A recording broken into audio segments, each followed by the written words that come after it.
any am'izao ny fransa kely de kely ny chansa didrangilo ienjana be ny kadansa le zavatra tsy mibalansa mampiantsony lay Andriamanitra fatapabolana defa tonga ny olana osa mitangorona ray madeborona mampibotsin'orona manomboka ny tolona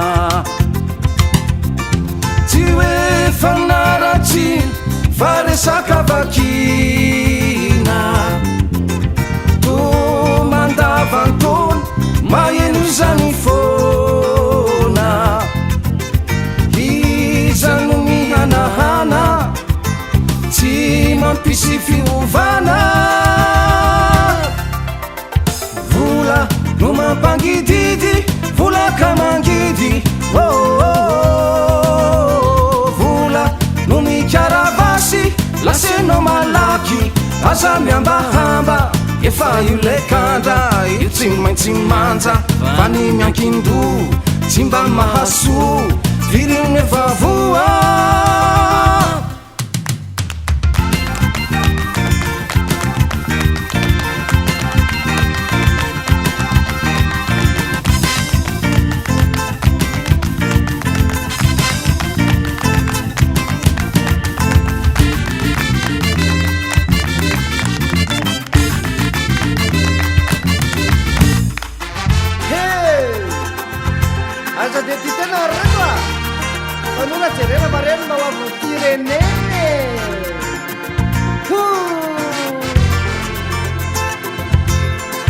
miandro fety mametaketikety tsy vita vetivety sany fety mety saona lety misy fanaparapahefana kara tsy mailo tsara nisy patsaratsara sodoka de mizara fidiavana miasa mandra maraigny manaraka ny aina zavaina be vomody mbo tsy matahotody rovina onka rovina no mety zahirina